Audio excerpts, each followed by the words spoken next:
नमस्कार साथियों, CG job education के ऑफिशियल यूट्यूब चैनल पर स्वागत है। आज से हमारी सीटेट जुलाई 2020 की रेगुलर क्लासेस शुरू होने जा रही हैं। सभी साथी जो अभी हमारे आज के सेशन से जुड़े हैं चैनल को सब्सक्राइब करेंगे। एक एक करके हम आज से शुरू कर रहे हैं भाषा शिक्षण, भाषा पेडागोजी की बात कर रहे हैं, लैंग्वेज पेडागोजी हिंदी की बात कर रहे हैं। तो चलिए आज का हमारा टॉपिक रहेगा भाषा अधिगम एवं अर्जन पर। आज हम बात करेंगे भाषा जिसको लैंग्वेज कहा जाता है। जान रहे हो साथियों, भाषा एक ऐसा माध्यम है जिसके माध्यम से हम क्या करते हैं, अपने विचार को अर्थात हमारे मन में जो चल रहा है उसको यदि हम दूसरे को बताना चाह रहे हैं तो इसी भाषा का उपयोग करते हैं। अर्थात हमारे विचारों को व्यक्त करने के लिए, दूसरे के विचारों को समझने के लिए एक साधन के रूप में हम इस भाषा का उपयोग करते हैं। अर्थात मैं क्या बोलना चाह रहा हूं, सामने वाला मुझसे क्या बोलना चाह रहा है, इसको जानने के लिए भाषा का उपयोग किया जाता है। भाषा केवल संप्रेषण का माध्यम ही नहीं बल्कि इनके अनेकों कार्य हैं। सिर्फ बातचीत करने के लिए ही हम भाषा का उपयोग नहीं करते, बल्कि बातचीत के अलावा और अन्य अनेकों कारण हो सकते हैं जिसके लिए हम भाषा का उपयोग करते हैं। देखो, भाषा विचारों को आदान प्रदान करने का एक साधन है। अभी हमने इस पर बात की, अपने विचारों को व्यक्त करने के लिए। सामाजिक जीवन को सार्थक बनाता है। देखो भाई, हम जिस समाज में रहते हैं वह क्या समाज है, मानव समाज है। और मानव समाज में अपने जीवन को सार्थक बनाने के लिए भी हम भाषा का उपयोग करते हैं। इसके अलावा ज्ञान प्राप्ति में, अर्थात भाई आप जिस विद्यालय में पढ़ने जाते हैं, ठीक है, वहां ज्ञान प्राप्त करेंगे तो किसी न किसी माध्यम से आप तक वो ज्ञान पहुंचेगा, तो वही भाषा के ही माध्यम से वो ज्ञान आप तक पहुंचता है। साहित्य के ज्ञान, कला, संस्कृति के विकास के लिए भी हम भाषा का ही उपयोग करते हैं। लिपि भाषा का एक लिखित रूप है। देखो, भाषा का लिखित रूप लिपि कहलाता है। मोस्ट इंपॉर्टेंट है, याद रखना इसको। भाषा का लिखित रूप लिपि कहलाता है। ठीक है भाई, आगे देखो, भाषा और लिपि के बीच कोई निश्चित संबंध नहीं होता। भाषा किसी भी लिपि में लिखी जा सकती है। क्लियर है? आगे बढ़ते हैं भाषा के भेद की।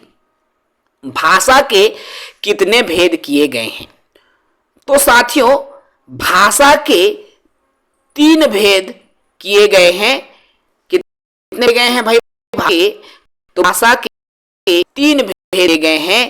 पहला आता है लिखित भाषा, दूसरा मौखिक भाषा, और तीसरी जो हमारी भाषा आती है वह है सांकेतिक भाषा।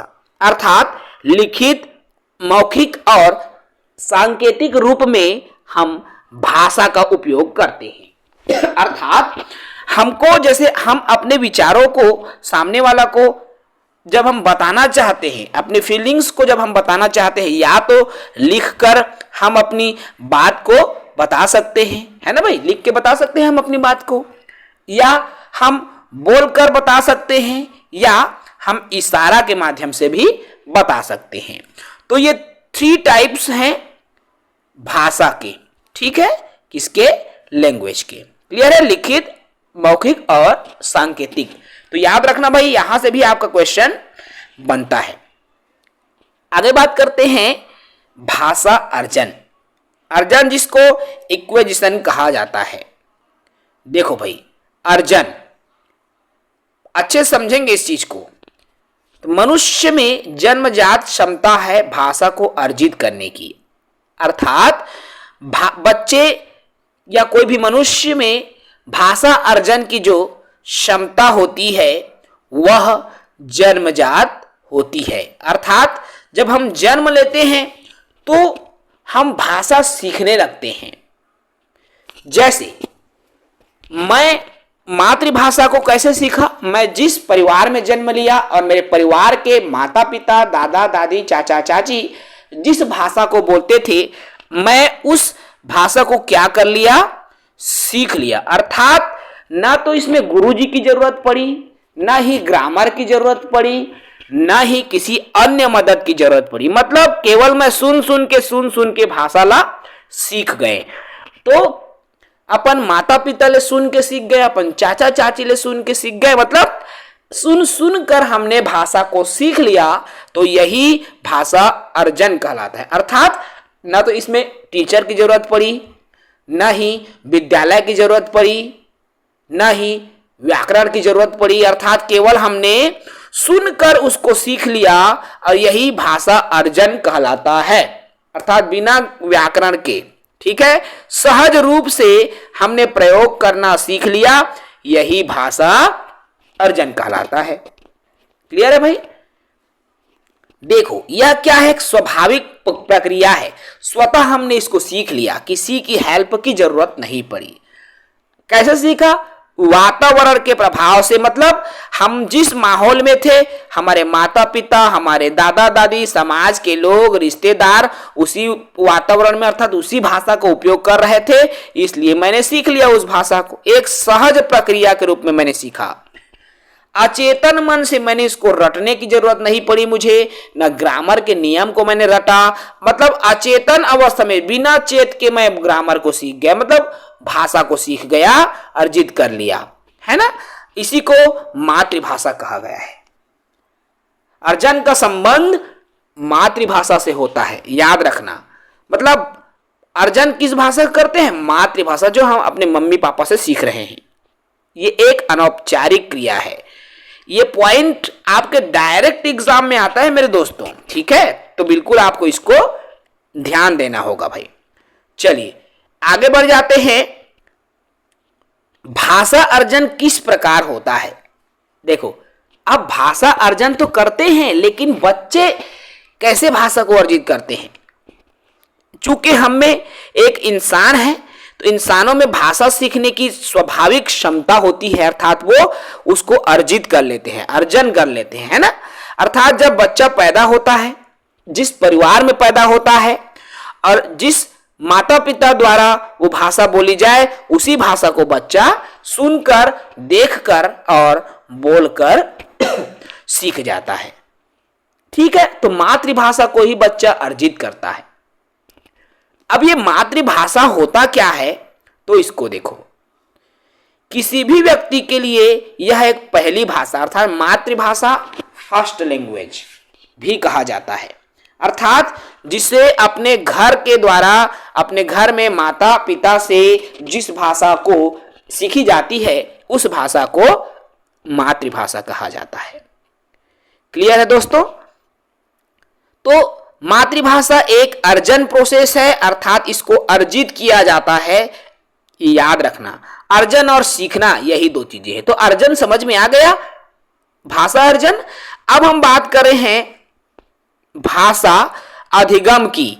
अधिगम जिसको सीखना भी कहा जाता है। तो भाषा अर्जन और सीखना, अर्जन को हमने समझ लिया। अब भाषा सीखना क्या है, हम इस पर ध्यान दें। अधिगम में इसकी आवश्यकता पड़ती है। जैसे हमने मातृभाषा को प्रयास नहीं किया, स्वतः सीख गए, क्योंकि ये मातृभाषा, जैसे अब हमको द्वितीय भाषा सीखना है मातृभाषा भाषा के अलावा।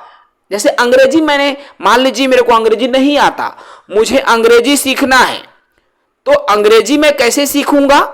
इसके लिए मुझे प्रयास की आवश्यकता पड़ती है, चेतन होना पड़ेगा। चेत करके सीखिए तभी मैं भाषा सीखे सकिया। किताब की आवश्यकता होगी, कौशल सीखने होंगे, टीचर की आवश्यकता होगी जो मुझे स्पोकन करना सिखाए। औपचारिक तरीके से, नियम के माध्यम से मैं सीखूंगा। तो यही क्या कहलाएगा? भाषा अधिगम कहलाएगा। समझ रहे हो ना? देखो, अधिगम एक द्वितीय भाषा के रूप में होती है। याद रखना, अधिगम क्या होती है? द्वितीय भाषा। इसको चेतन अवस्था में सीखा जाता है। जैसे अर्जन को अचेतन अवस्था में सीखते हैं ना, अनौपचारिक तरीके से सीख जाते हैं। लेकिन अधिगम को, भाषा जब हम अधिगम करते हैं चेतन अवस्था में करते हैं, ठीक है, इसके लिए हमको प्रयास करना होता है। भाषा सीख रहे हैं तो हम प्रयास करेंगे तभी सीख पाएंगे। अनौपचारिक रूप से उसको सीखते थे, लेकिन इसको औपचारिक मतलब प्रॉपर इसमें टीचर होता है, वही टीचर हमको भाषा सिखाता है। स्किनर के अनुसार, देखो स्किनर ने भाषा अधिगम को कहा है जब आप उनका अनुकरण करवाओगे प्लस पुनर्बलन करेगा तब भाषा सीखते हैं।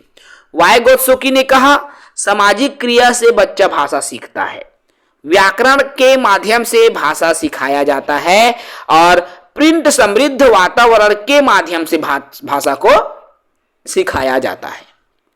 तो ये रहा भाषा अधिगम। तो भाषा अधिगम और भाषा सीखना, ठीक है। चलिए इसको थोड़ा सा और मोटी मोटा समझ जाते हैं।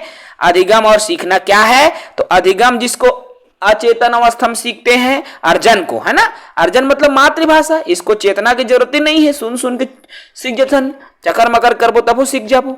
जबकि अधिगम करने के लिए सीखना पड़ता है, जैसे द्वितीय भाषा स्वाभाविक सीखते हैं, इसको नियमबद्ध द्वितीय भाषा अधिगम करते हैं तो सूत्र सिद्धांतों के माध्यम से सीखते हैं। मातृभाषा आती है भाषा अर्जन में और अधिगम में दूसरी भाषा, ठीक है। तो इस तरह से भाषा अधिगम और सीखना अर्जन है, ठीक है।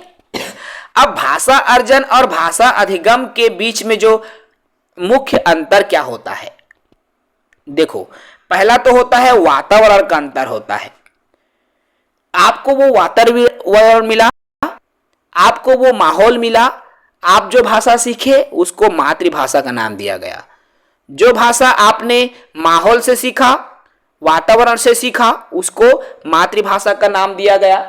और मातृभाषा हमेशा अर्जित की जाती है, याद रखना, उसको अधिगम नहीं की जाती, क्योंकि इसमें गुरुजी की जरूरत ही नहीं है।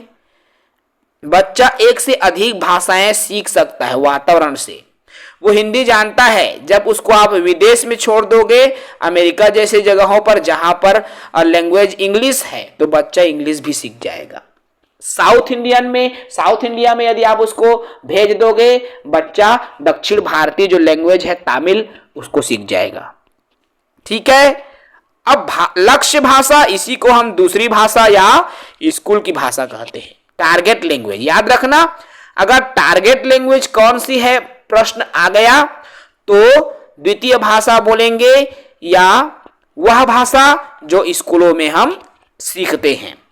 और मदर लैंग्वेज जब बोला जाए तो पहली भाषा जो हम अपने माता पिता से सीखते हैं, जिसको हम अर्जित करते हैं, वही मदर लैंग्वेज कहलाता है। तो चीजें समझ में आ रही होंगी, ठीक है। अब आगे बढ़ते हैं साथियों, भाषा के रूप। तो देखिए, भाषा के विविध रूप हैं, अनेकों रूप होते हैं भाषा के। जैसे मातृभाषा, यह भाषा का पहला रूप होता है, जो कि मातृभाषा के रूप में हम भाषा को सीखते हैं। राष्ट्रभाषा, देखो मातृभाषा मतलब जिसको माता पिता से सीखते हैं। राष्ट्रभाषा, अभी तक भारत में कोई राष्ट्रभाषा नहीं है, याद रखना। हम अक्सर बोलते हैं ना कि हिंदी हमारी राष्ट्रभाषा है, कतई नहीं है मेरे दोस्तों। भारत में कोई भी अभी संविधान द्वारा भारत की राष्ट्रभाषा हिंदी नहीं है। भले ही आप लोग मानते हो, लेकिन भारत की राष्ट्रभाषा हिंदी नहीं है, याद रखना। भारत की राजभाषा कहा जाता है हिंदी को, याद रखना। ऑप्शन को हमेशा अगर पूछा भी गया ना, तो भारत की राष्ट्रभाषा कभी भी हिंदी नहीं है, यह एक राजभाषा है, ऑफिशियल लैंग्वेज है, ऑफिशियल रूप से इसका उपयोग किया जाता है, ठीक है। मानक भाषा, तो शिक्षा व कार्यालयीन प्रयोग की जो भाषा होती है उसको मानक भाषा कहा जाता है। भाषा सीखने की चरण की मैं बात करूं यहां पर, तो भाषा को सीखने के 4 चरण होते हैं। कितने चरण होते हैं भाषा सीखने के? यहां पर देखिए 5 चरण है, हालांकि प्रमुख 4 होते हैं, लेकिन आप 5 चरण को याद रखेंगे, ठीक है। देखो, कुकिंग, कूकना, जैसे एक छोटा सा जो शिशु रहता है, देखना, जो जन्म लिया है छोटा शिशु, वह कुहकते रखता है, इस तरह से आवाज करता है। वे 6 सप्ताह तक ऐसे आवाज बच्चा निकालता है। उसके बाद बबलाने लगता है, ऐसा कुछ करने लगता है बच्चा, है ना। वो 6 माह तक बच्चा बबलाने लगता है। उसके बाद एक शब्द, एक आध शब्द सीखता है, जैसे मम्मा, पप्पा, माम, इस तरह से छोटे छोटे शब्द सीखता है। जब बच्चा एक शब्द चरण सीखता है 1 साल की उम्र में। उसके बाद टेलीग्राफिक 2 शब्द चरण सीखता है 1.5 से 2 माह में। बच्चा कई शब्द फिर सीखने लगता है। और 2 से 4 साल, देखो यहाँ 4 साल का जो बच्चा होता है ना, भाषाई दृष्टि से पूर्ण वयस्क हो जाता है। मतलब 4 साल की उम्र तक आते तक बच्चा बहुत अच्छे से भाषा सीख जाता है, वो अच्छे से बोल लेता है। ठीक है, यहां पर एक चीज और जो आपको ध्यान देना है, प्रोफेसर स्मिथ के अनुसार बच्चा कौन से उम्र में कितना कितना भाषा सीखा रहता है, इसको आपको विशेष ध्यान देना होगा। तो जब बच्चा 1 साल की उम्र पहुंचता है तो 3 शब्द वो सीख जाता है। जब बच्चा 2 साल की उम्र में पहुंचता है लगभग 272 शब्द सीख जाता है। लेकिन जब बच्चा 5 साल की उम्र में पहुंचता है तो 2000 से भी अधिक शब्द बच्चा सीख जाता है। ठीक है, भाषा शिक्षण की कुछ मेथड भी हैं, कुछ विधियां भी हैं। आगे बात करें हम भाषा शिक्षण की विधियों की, तो देखिए भाषा शिक्षण की अनेक विधियां हैं। जैसे विधि आता है व्याकरण विधि। भाई भाषा को हम सिखाना है, व्याकरण का उपयोग, जैसे इंग्लिश सिखाते हैं, क्रिया वर्ब सिखाते हैं, present indefinite tense, present continuous, present perfect continuous, है ना। तो व्याकरण का उपयोग करके जब भाषा को सिखाया जाता है वह व्याकरण विधि हो गया। अनुवाद विधि, जब अनुवाद करके बच्चों को सिखाया जाता है व्याकरण के बाद। भाई व्याकरण में सेंटेंस में सिद्धांत में रखा है ना, कर्ता क्रिया कर्म को रखा गया है, उसका हिंदी में अनुवाद किया और बच्चों को सिखाया, तो ये व्याकरण अनुवाद विधि हो गया। ठीक है, उसके बाद प्रत्यक्ष विधि, जिसको हम डायरेक्ट मेथड का नाम दिया है हमने। तो प्रत्यक्ष विधि में इसे मौखिक वार्तालाप विधि भी कहा जाता है। इसमें जो मातृभाषा है उसी के रूप में बच्चों को भाषा को सिखाई जाती है। मतलब बोल बोलकर जब बच्चों को भाषा सिखाई जाए उसको प्रत्यक्ष विधि या इसको वार्तालाप विधि भी कहा गया है। ठीक है, अगला आता है सम्मिश्रण विधि। सम्मिश्रण विधि क्या है भाई? तो इस विधि में जो भाषा शिक्षण है व्यवहारिक पक्षों का सम्मिश्रण करके भाषा को सिखाया जाता है। अर्थात शिक्षक जो है भाषा शिक्षण में विभिन्न उद्देश्य के अनुरूप शिक्षण प्रक्रिया को भिन्न चरणों पर किसी विधि का चयन करता है। मतलब भाषा को सिखाने के लिए उसका मिश्रण कोई विधि का उपयोग करता है और जब बच्चे को भाषा सिखाते हैं तो वही सम्मिश्रण विधि है। संप्रेषण परक विधि, कम्युनिकेटिव मेथड, मतलब बातचीत के माध्यम से, संप्रेषण के माध्यम से भाषा प्रयोग सीखने की भाषा संरचना, अर्थात बातचीत के माध्यम से जब भाषा को सिखाया जाता है तो वो संप्रेषण परक विधि है। आगमन विधि, मतलब पहले उदाहरण से नियम की ओर जाएंगे, विशिष्ट से सामान्य, ज्ञात से अज्ञात की ओर जाएंगे, तो ये आगमन विधि है। जैसे उदाहरण है, देखो यहाँ संज्ञा के उदाहरण देते हुए हमको उनके, देखो पहले नाम जानते हो, राम, मोहन, तोर का नाम है बेटा? तोर रमेश नाम है, तो यही तो संज्ञा है। पहले उदाहरण देना, जब बच्चा समझ जाए तब उसको फिर बाद में संज्ञा की परिभाषा बताना। ठीक है, ये आगमन विधि है। निगमन विधि, मतलब इसमें पहले नियम को बता देना और फिर उसी के माध्यम से उदाहरणों को रख रख के बताना, तो ये निगमन विधि है। जैसे पहले परिभाषा को बता देना फिर उसके उदाहरण को रख करके प्रश्नों को हल करवाना, ये निगमन विधि है। तो आज की क्लास को हम यही समाप्त करेंगे साथियों। आज की क्लास में हमने क्या देखा? भाषा अर्जन देखा और भाषा अधिगम को देखा। ठीक है, बहुत ही इंपॉर्टेंट क्लास थी। अगले वीडियो में फिर से हम अगले टॉपिक पर बात करेंगे। अगला हमारा टॉपिक रहेगा विभिन्न जो शिक्षाविद हैं जिन्होंने भाषा के बारे में क्या बातें कही हैं, हम उस पर बात करेंगे। नए साथी चैनल से जुड़े, चैनल को सब्सक्राइब करें। जय हिंद।